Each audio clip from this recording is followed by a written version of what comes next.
नमस्कार, देश न्यूज देख रहे हैं आप और मैं हूं आपके साथ दामिनी। राम की कहानियां देश दुनिया में बिखरी पड़ी है। कहीं राम इंसान है, कहीं अवतार है, तो कहीं प्रेमी पति जिनसे उनकी पत्नी को दूर किया गया। भाषा संस्कृति बदलते ही राम के अलावा राम कहानियों के दूसरे किरदार और उनसे जुड़ी कहानियां भी बदल जाती है। बस एक चीज बनी रहती है कि राम नहीं बदलते हैं। राम सब जगह बने रहते हैं। बता दें कि देश के दक्षिणी पश्चिमी हिस्से में तमिल, तेलुगु, कन्नड़ और मराठी भाषा में सैकड़ों राम कहानियां हैं। ऐसी ही कहानियां भी है जो तुलसीदास की रामचरितमानस और वाल्मीकि रामायण में भी नहीं है। आपको बता दें, वाल्मीकि रामायण लिखने के करीब 1600 साल बाद मराठी में संत एकनाथ जी ने भावार्थ रामायण लिखी थी। ये वाल्मीकि रामायण की अध्यात्म व्याख्या है, हालांकि उसकी कॉपी नहीं है। एकनाथ ने इसे लिखने के दौरान किरदारों और कहानियों को उस वक्त के समाज के हिसाब से ढाला था। और भावार्थ रामायण में कई ऐसी कहानियां हैं जो वाल्मीकि रामायण में नहीं है। एकनाथ को तुलसीदास के समकालीन माना जाता है। जैसे भावार्थ रामायण में दशरथ को अहम आत्मा यानी कि ट्रू स्पिरिट और कौशल्या को सत विद्या यानी कि ट्रू नॉलेज बताया गया है। वहीं दशरथ की दूसरी पत्नी सुमित्रा को शुद्ध विद्या यानी कि ट्रू एजुकेशन और कैकेयी को अविद्या यानी कि कंप्लीट इग्नोरेंस की तरह पेश किया गया है। साथ ही साथ राम सीता के मिलन की कहानी को यहाँ ट्रू नेचर बताया गया है, यानी कि दोनों का मिलना प्राकृतिक था और पहले से ही तय था। इस रामायण में विवाह को सीता स्वयंवर नहीं बल्कि रुक्मणी स्वयंवर की तरह पेश किया गया है। सिर्फ यही एक रामायण है जिसमें तुलजापुर की माँ भवानी का जिक्र है। वहीं इस रामायण का एक और किस्सा आपको बताते हैं। आपको बता दें, सीता के अपहरण के बाद राम हताश हो गए और हर जगह उन्हें तलाश करने लगे। उन्हें इस हाल में देखकर माँ पार्वती, जिन्हें महाराष्ट्र में भवानी कहा जाता है, वो दुखी हो गई और सीता के रूप में धारण कर राम के पास आ गई। हालांकि राम ने उन्हें पहचान लिया। राम ने दुखी होते हुए उनसे कहा, तू का आई, यानी कि आप क्यों आई माँ। और यही वजह है कि आज भी तुलजा भवानी को तुकाई नाम से भी जाना जाता है। वहीं भावार्थ रामायण के मुताबिक वनवास के दौरान लक्ष्मण को एक तेजधार तलवार मिली थी। ऐसे वे पेड़ पौधे को काट रहे थे। इसी दौरान शूर्पणखा के बेटे सिम्बा का गला कट गया था और उसकी मौत हो गई थी। इसी घटना का बदला लेने के लिए शूर्पणखा ने एक सुंदर नारी का रूप लिया और वह असल में बदला लेने आई थी। इस रामायण में शूर्पणखा का जो वर्णन है, यानी कि उनके जो कपड़े और मेकअप है, वो भी 16वीं सदी की महाराष्ट्र की महिला की तरह किया गया है। दरअसल एकनाथ खुद तो ब्राह्मण थे, लेकिन वे काफी क्रिटिकल भी थे। भावार्थ रामायण में एक घटना है, राम ने खर और दूषण को हरा दिया तो ब्राह्मणों का राज आ गया। ब्राह्मणों ने राक्षसियों के शरीर पर से कपड़े और आभूषण छीन लिए। ऐसे दुखी होकर राक्षसी वहां से चली गई। लेकिन ये भी कहा गया कि गंगा तट के ब्राह्मण जैसे तो राक्षस भी नहीं है। इतना ही नहीं, उन्होंने रामायण में सती प्रथा के खिलाफ भी लिखा है। भावार्थ रामायण में जब बाली वध होता है तो वो अपनी पत्नी तारा से कहता है कि तुम सती मत होना। जो महिलाएं सती होती है वो बाद में भूत या पिशाच बन जाती है। वहीं इस रामायण में पानी के जहाजों पर चढ़कर आए पुर्तगाली लोगों का भी जिक्र है। वहीं भावार्थ रामायण में एक ऐसी घटना का जिक्र है जिस पर शायद कई दूसरे समुदाय नाराज भी हो सकते हैं। दरअसल घटना यह है कि वनवास के दौरान जब राम नहाने गए थे, लक्ष्मण सीता की रक्षा के लिए तैनात होते थे। सीता सो जाती है और उनकी साड़ी का पल्लू खिसक जाता है। राम लौटते हैं तो सीता को देखते हैं और लक्ष्मण की परीक्षा लेते हैं। राम लक्ष्मण से कहते हैं कि सीता को ऐसा देखकर किसका मन न बदल जाए। इस पर लक्ष्मण जवाब देते हैं कि जिसके पिता निष्ठावान हो और माँ पतिव्रता स्त्री हो, उसके मन में कभी ऐसे बुरे विचार नहीं आ सकते। इस दौरान सीता भी जाग जाती है और लक्ष्मण की बात सुनकर खुश हो जाती है। राम सीता मिलकर लक्ष्मण को आशीर्वाद देते हैं। महाराष्ट्र और देश के पश्चिमी इलाकों में राम कथा तो मिलती है, लेकिन कई दूसरे देवता जैसे गणेश और विठोबा की पूजा भी की जाती है। बता दें, महाराष्ट्र के गांवों में भी लोग एक दूसरे के अभिवादन में राम राम कहते हैं। यहाँ के गांव में एक लाइन लोग बहुत बोलते हैं, तयात राम राहल नाही, यानी कि राम ही जाने इस बात का क्या मतलब है। मराठी भाषा में ऐसे कई प्रचलित वाक्य मिलेंगे जिसमें रेफरेंस पॉइंट राम है। महाराष्ट्र में गीत रामायण का पाठ देखने को मिलता है। यहाँ 56 गानों का एक सेट है जिसमें गजानन दिगंबर मकोलकर ने लिखा था और उन्होंने इस गानों को 1969 में लिखा था। उस साल पुणे में रेडियो स्टेशन खुला था। उनके कहने पर गजानन ने इन गानों को लिखा था और उनका पहला गाना इतना पॉपुलर हुआ था कि गजानन जी हर सप्ताह नया गाना लिखते थे। इतना ही पॉपुलर हुए कि जब भी गीत रेडियो पर बजते तो लोग सब छोड़कर भक्ति करने बैठ जाते। आज भी कई मराठी घरों में ये गाने सुने जाते हैं और इन गानों को एक तरह से रामायण का सार माना जाता है। वहीं महाराष्ट्र के बाद बात करते हैं कर्नाटक की। तो आपको बता दें, कुमार वाल्मीकि कहे जाने वाले तोरवे नरहरि ने कन्नड़ में तोरवे रामायण लिखी थी। नरहरि कर्नाटक के विजापुर जिले के रहने वाले थे। इसके अलावा कवि कुवेंपु ने आधुनिक काल में कन्नड़ में रामायण दर्शन लिखा है। ये सभी वाल्मीकि रामायण पर आधारित है, लेकिन सभी ने अपने अपने हिसाब से बदलाव भी किए हैं। बता दें, कन्नड़ में लिखी रामायण को घर घर तक पहुंचाने के लिए उसमें लोकल घटनाओं का जिक्र किया गया है। कन्नड़ में लिखी रामायण में उन्हें मंदोदरी और कई अन्य किरदारों के जरिए भगवान बताया गया है। वे राम को रामायण का अवतार मानते हैं। तोरवे रामायण में बताया गया है कि राम का जन्म रावण जैसे राक्षस को धरती पर खत्म करने के लिए ही हुआ था और रावण वध के लिए भगवान को इंसान बनकर धरती पर आना पड़ा। वाल्मीकि रामायण से अलग तोरवे रामायण में मंथरा को भगवान की माया के अवतार की तरह पेश किया गया है। ये माया ही कैकई को बहकाती है और कैकई का राम के लिए वनवास भागना उसका क्रोध नहीं बल्कि भगवान की लीला का हिस्सा है। मंथरा अगर कैकई को न भड़काती तो राम को वनवास न मिलता, सीता का अपहरण नहीं होता तो रावण का वध नहीं होता। इसी तरह अन्य पात्रों के चरित्रों में भी तोरवे रामायण में भिन्नता दिखती है। रावण के कई भाई विभिन्न और विभीषण और कुंभकर्ण वाल्मीकि रामायण में राक्षस है। तोरवे रामायण में भगवान की इच्छा से राम की सहायता करते दर्शाए गए हैं। यहाँ तक कि रावण का पुत्र इंद्रजीत वाल्मीकि रामायण में राम का विरोधी है, लेकिन तोरवे रामायण में उनके द्वारा निर्धारित नाटक का हिस्सा बन जाता है। आपको बता दें, कर्नाटक में राम कथा सुनाने के लिए गायन, नृत्य और संगीत जैसे पारंपरिक तरीके अपनाए जाते हैं। यहाँ कथा आमतौर पर दशहरे पर सुनाई जाती है।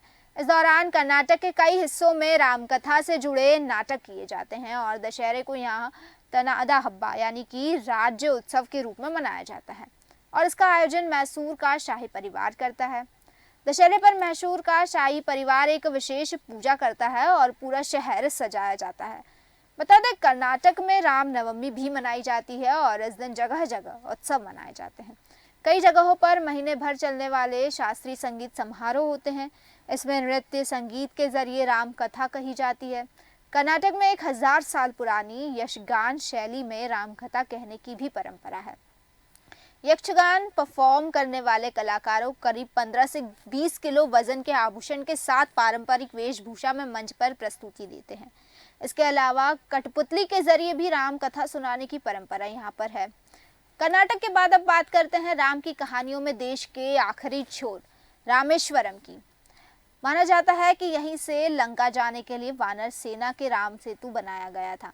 आपको बता दें, यहाँ तुलसीदास की रामचरितमानस से 400 साल पहले ही तमिल महाकवि कंबन ने कंब रामायण लिखी थी।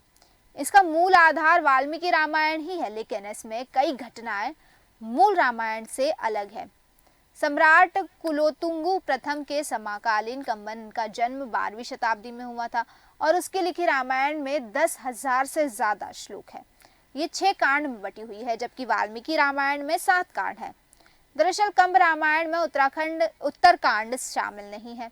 कंब रामायण आधुनिक भारतीय हिंदी भाषाओं में सबसे पहला रामकथा महाकाव्य है। इसमें रावण वध करके श्री राम के लंका से अयोध्या लौटने का वर्णन अन्य राम कथाओं से अलग है। इसके अलावा कंब रामायण में मंथरा को एक बुरी आत्मा बताया गया है। ऐसा बताया गया है कि मंथरा को रावण ने ही भेजा था। उसने एक साजिश के तहत राम को सजा दिलाने, राजा बनाने से रोकने के लिए कैकेयी को भड़काया था। वहीं कंब रामायण में वनवास की कहानी बाकी रामायणों की तुलना में काफी ज्यादा डिटेल में लिखी गई है। कंबन ने राम, सीता, लक्ष्मण, हनुमान और अन्य पात्रों को ज्यादा मानवीय बताया है, जबकि राम में देवीय गुण बताए हैं। कंब रामायण की भाषा और शैली भी काफी ज्यादा रोचक है। इसमें अलंकारों और उपनामों का बहुत ज्यादा इस्तेमाल किया गया है। कंबन प्रगतिशील विचारक थे और उन्होंने अपने समय में सामाजिक राजनीतिक समस्याओं को भी रामायण में की कहानियों में शामिल किया है। न्याय, समानता और स्वतंत्रता जैसी चीजों पर कंब रामायण के पात्र काफी जोर देते हैं। वहीं कंब रामायण में राम को एक ऐसा पति बताया गया है जो पत्नी सीता से बेहद प्रेम करते हैं। कंबन ने राम और सीता का प्रेम विवाह से पहले शुरू हो जाने की भी जिक्र किया है। कथा के मुताबिक राम विश्वामित्र और लक्ष्मण के साथ मथुरा जा रहे थे। इस दौरान सीता से उनकी पहली मुलाकात हुई, यहीं उनके बीच प्रेम हुआ। कंबन के मुताबिक राम शक्तिशाली योद्धा, ज्ञानी राजा, शिव के भक्त थे और वाल्मीकि रामायण में सुग्रीव ने बाली की विधवा तारा से शादी की थी, जबकि कंब रामायण में सुग्रीव को तारा माता जैसी लगती थी। इसके अलावा सीता हरण पंचवटी से नहीं बल्कि संपूर्ण आश्रम से हुआ था। सीता को रावण इसलिए नहीं छू सकता था क्योंकि ब्रह्मा ने उसे श्राप दिया था। इस तरह का वर्णन किया गया है। कंब रामायण में बताया गया है कि सीता लंकेश के हृदय में भी कैद थी, यानी कि रावण को सीता से भी प्रेम हो गया था। कंब रामायण में एक और कहानी है जो अलग है। राम लंका पर विजय प्राप्त करके लौट रहे थे तो उन्होंने गंधमाधव पर्वत पर आराम किया था। यहाँ पर कुछ साधु मिले जिन्होंने बताया कि रावण ब्राह्मण था और उसका वध करने से राम पर ब्राह्मण हत्या का दोष लगा है। शिवलिंग की स्थापना करने से ये दोष दूर हो सकता है, ऐसा कहा गया, जिसके बाद भगवान राम ने हनुमान से शिवलिंग लाने को कहा। हनुमान कैलाश पर्वत पहुंचे तो वहां उन्हें शिवजी नजर नहीं आए। हनुमान वहीं रुककर शिव के प्रकट होने की तपस्या करने लगे। शिव प्रकट हुए और हनुमान को शिवलिंग दे दिया। इधर रामेश्वरम में शिवलिंग की स्थापना का मुहूर्त निकला जा रहा था। मुहूर्त निकल जाने के डर से सीता ने बालू का शिवलिंग स्थापित कर दिया। हनुमान जब लौटे तो शिवलिंग देखकर वे नाराज हो गए और राम ने ये देखकर कहा कि हनुमान बालू का शिवलिंग उखाड़ दो। हनुमान ने काफी जोर लगाया लेकिन वो शिवलिंग को नहीं हटा सके, बल्कि बेहोश होकर गंधमादन पर्वत पर ही गिर गए। हनुमान को जब होश आया तो राम ने उनके लाए शिवलिंग को भी नजदीक में ही स्थापित कर दिया था और उनका नाम हनुमदीश्वर रखा। कंब रामायण में पुष्पक विमान का भी वर्णन अलग है। इसमें अंडाकार विमान बताया गया है। इसमें जितने भी लोग बैठे ये हमेशा खाली रहता था और इसका आकार बढ़ता ही जाता था। वहीं बात करें वाल्मीकि रामायण की तो वाल्मीकि रामायण के मुताबिक पुष्पक में सिर्फ राम, सीता, लक्ष्मण, सुग्रीव, हनुमान और जामवत थे। वहीं कंब में कहा गया है कि पूरी वानर सेना पुष्पक में सवार होकर अयोध्या गई थी। वानरी विमान में बैठने में झिझक रहे थे, जिसके बाद सीता ने खुद उन्हें विमान में बिठाया था। उधर भारत उदयगिरी पर्वत पर राम के लौटने का इंतजार कर रहे थे। राम को आने में देर हुई तो वे अग्नि में बलिदान देने के लिए जाने लगे। इसी दौरान ब्राह्मण के वेश में हनुमान वहां पहुंचे और भरत को राम की अंगूठी दी। इसी के बाद भरत आग में नहीं कूदने के लिए माने। आपको बता दें, कंब रामायण सिर्फ तमिलनाडु में ही नहीं बल्कि देश के कई हिस्सों में प्रचलित है। तंजौर जिले में स्थित तिरुपंदाल में मठ की एक शाखा वाराणसी में आज भी है। करीब 350 साल पहले कुमारगुप्पर नाम से एक संत इस मठ में रहते थे। आज भी वाराणसी में कंब रामायण के आधार पर रामलीला होती है। ये भी कहा जाता है कि गोस्वामी तुलसीदास ने कंब रामायण से प्रेरणा लेकर रामचरितमानस की रचना की थी। तुलसीदास और कंबन की रचनाओं में कई समानताएं हैं। वहीं तमिलनाडु में लोग पूजा में कंब रामायण का पाठ करते हैं। कुछ घरों में तमिल मास आदि, जो मध्य जुलाई से मध्य अगस्त के बीच में आता है, इसी महाकाव्य का एक बार संपूर्ण पाठ होता है। इसका सुंदर कांड विशेष रूप से काफी पवित्र माना जाता है और काफी मशहूर है। वहीं तमिलनाडु के बाद बात करते हैं हम तेलंगाना की कि राम कथाओं में तेलंगाना में क्या विशेष है। वैसे तो तेलुगु भाषा में 108 से ज़्यादा रामायण लिखी गई है, लेकिन 40 से ज़्यादा वाल्मीकि रामायण का ही ट्रांसलेशन है। आपको बता दें, तेलुगु में 4 राम कथाएं हैं। अपने आप में संपूर्ण मानी जाती है ये कथाएं और इनमें सबसे पॉपुलर वर्तमानपुरा पर शासन करने वाले गोनाबुद्ध रेड्डी की लिखी रंगनाथ रामायण है। दरअसल पालकुर्की सोमनाथ के बाद गोनाबुड्डा रेड्डी दोहा कविता में रामायण लिखने वाले दूसरे व्यक्ति थे। उन्होंने युद्ध कांड तक रंगनाथ रामायण लिखी थी और उनके बेटों ने इस ग्रंथ का बाकी हिस्सा पूरा किया। एक रिसर्च के मुताबिक उनके बेटे कंच और विंडलनाथ ने उत्तरकांड लिखा था। रंगनाथ रामायण एक द्विपद काव्य है। इसे आंध्र प्रदेश और तेलंगाना में गाकर भी पेश किया जाता है। रंगनाथ रामायण में ऐसी 2 घटनाएं हैं जो किसी और रामायण में आपको नहीं मिलेगी। पहली घटना के मुताबिक राम अपनी गेंद से खेल रहे थे और इस दौरान मंथरा ने उनकी गेंद कहीं दूर फेंक दी। ऐसे नाराज होकर उनके घुटने पर छड़ी से राम ने मार दिया और उनका घुटना टूट गया। ये बात कैकेयी ने दशरथ को बताई तो राम समेत चारों भाइयों को दशरथ ने महल से निकालकर आश्रम भेज दिया। लेकिन मंथरा की नाराजगी यहाँ खत्म नहीं हुई। उसने बाद में कैकेयी को भड़काकर राम को वनवास भिजवा दिया। वहीं रंगनाथ रामायण में एक और किस्सा है। इसके मुताबिक सीता ने राम को विवाह से पहले ही देख लिया था। राम, लक्ष्मण और विश्वामित्र जनक राजा के दरबार में सीता के स्वयंवर के लिए पहुंचे तो दो दासियों ने उन्हें देखा और दौड़ते हुए सीता के पास पहुंची। उन्होंने राम और लक्ष्मण की खूबसूरती के बारे में सीता और उर्मिला को बताया। सीता से रहा नहीं गया तो उनकी माँ सुनैना उन्हें लेकर दरबार गई और राम के धनुष तोड़ने से पहले ही सीता ने एक खिड़की के जरिए उन्हें देखा था। तो इस तरह से ये वर्णन है कहानियों का और इस रंगनाथ रामायण में इस तरह से वर्णन किया गया है। दर्जनों राम कथाओं की चर्चा हमने की तो जो वाल्मीकि रामायण और रामचरितमानस में न सिर्फ अलग है बल्कि उनमें राम, सीता, लक्ष्मण और हनुमान के किरदार भी काफ़ी ज़्यादा अलग थे। तो भले ही भाषा और कहानियों के किरदार बदल गए हो लेकिन राम सब में बने हुए हैं और राम एक ही है। फिलहाल के लिए बस इतना ही, फिर लौटेंगे, तब तक देखते रहिए देश न्यूज़। नमस्कार।